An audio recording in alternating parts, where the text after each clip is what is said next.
क्या है जमा दंडासन दे किसी आसन करमा तापर फिर बसी गिरी करो।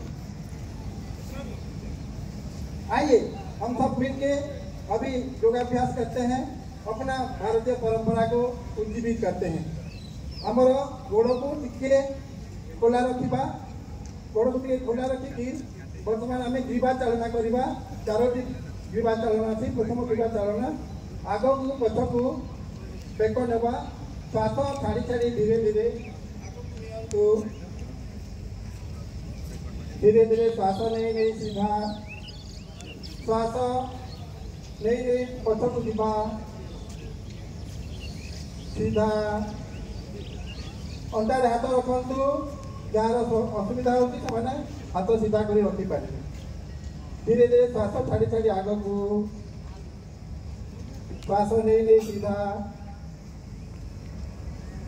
पछ को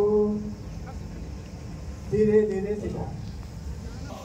बेक प्रॉब्लम थी से मैंने टिके सतर्क रही अथवा करेंगे ना।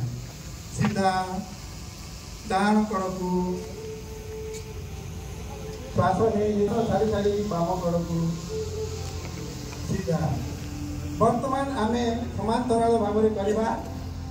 कांध पट को आम बेक को घुरेबा डाण कड़ प्रथम तापर बाम कड़। आज टांटे को आवे खाली के ना संटे डाण पट को जीवा कांध को धीरे धीरे समांतराल भाव में रहिबो। कांध एवं हमर जो थोड़ी है श्वास नहीं नहीं हमर ग्रीवा को बा बेक को घड़ी घड़ी घड़ी कंटा जेभली घूरी थाए धीरे धीरे डाण आड़ बाम आड़ को नेबा, पुणी बाम आड़ डाण को नेबा। एपरि भाव में 2 थर करबा। ग्रीवा चालना नंबर 4। धीरे धीरे स्थिर सुखम आसनम। जहाँ भी आम करें स्थिरता बहुत जरूरी। आसन आमको ताहा प्रदान करें। आम जीवन में जदि धैर्य अच्छी स्थिरता अच्छी तेरे सफलता निश्चित। तेणु यही आसन जो मैंने अभ्यास करेंगे स्थिरता आसो तथा सुषुम्ना नाड़ी जो आमर अच्छी बेक पाखे से सक्रिय हो आम विशुद्धि चक्र जो अच्छी स्पंदित हो। वर्तमान आम द्वितीय पर्याय को जीवा। स्कंद चालना तल को हाथ करदेवा। डोंगे हाथ लगे पापुली मिलिक रपटे हाथ को धीरे धीरे ऊपर को उठेगा। श्वास नहीं नहीं देखु आज्ञा मैंने केमती कर श्वास नहीं नहीं जीवा। ऊपर पापुली बाहर पट को री हाथ जोड़ी हम ना गैप श्वास छाड़ी छाड़ी तल को आसवा। बहुत सुंदर, looking very very beautiful. once again the same thing will do।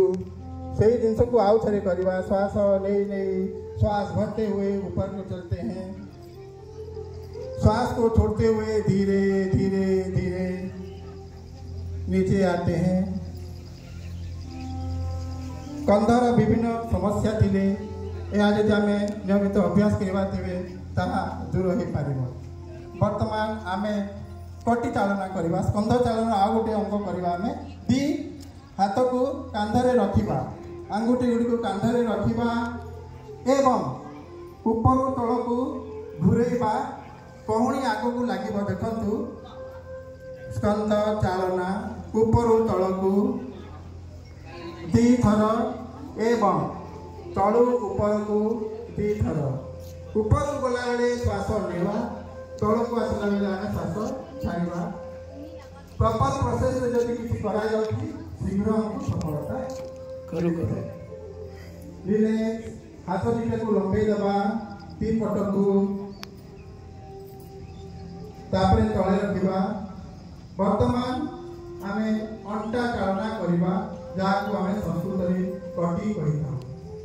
कटी चालना 2 हाथ को सीधा भाव रखिबा।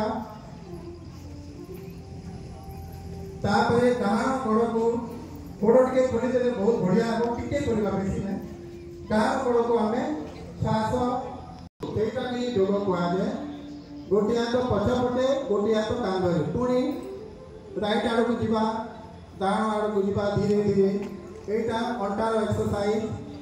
अंटार प्रॉब्लम आम समस्ते फील करूँ समस्या अंटा जनित समस्या बा जहाँ कन्स्टिपेशन अच्छी कोष्ठकाठिन्य यहीटा रेगुलर यदि करवा से समस्या आम दूर हो पाए। रिलैक्स हाथ को सीधा आने धीरे धीरे श्वास छाड़ी छाड़ी तल को पकड़ बर्तमान आम नेक्स्ट जॉइंट को जीवा जोटा कि आंठू आंठू चालना अबे औरतों का बीच में कहाँ घुस गया श्वास नहीं जीवा बर्तमान धीरे धीरे चौकी भाया बसवा को चेष्टा करबा सावधानता जो मानकर आंठू जनित समस्या थिबो जो माने हाड़ गोड़र हाड़ ऑपरेशन हिथिबो से माने एटा करबे नाही बाकी समस्या करबे खाली अच्छे करबे के मेट ऊपर करबे क्या क्या किन माने हे माने काय हाथ को मान एटा सूक्ष्म व्यायाम हमें कले आसतु किछि आसन हमें दंडासन रे करबा वर्तमान हमें करबा ताड़ासन जहाँ कि ताड़र अर्थ है ताड़ ताल गच सीधा थाए डेंगा थाए यही आसन जो छुआ मैंने करते पिला माने निर्दिष्ट बयस भितर से उच्चता बढ़े पाए। धीरे धीरे दी हाथ को सामना को आनिबा दी हाथ को बांधी देवा बांधी के पापुली को सामना को करबा तापरे धीरे धीरे ऊपर को उठी श्वास नहीं नहीं गोड़ मध्य उठिबो धीरे धीरे तल को आसीबा श्वास छाड़ी छाड़ी पुणी थे समस्ते ताड़ासन धीरे धीरे श्वास नियंतु बहुत सुंदर बहुत चमत्कार देखा जाए श्वास छाड़ी छाड़ी धीरे धीरे तल को आसवा बर्तमान आम से आसन करने को चाहूँगे जो आसन द्वारा आम भगवान को मध्य पाई पारिबा ध्रुवासन जहाँ को वृक्षासन कहुए ये ध्रुवासन रे भगवान को पाई ध्रुव आसन तो बाँ गोड़ सीधा रखा डाहाण गोड़र पाद को बाँ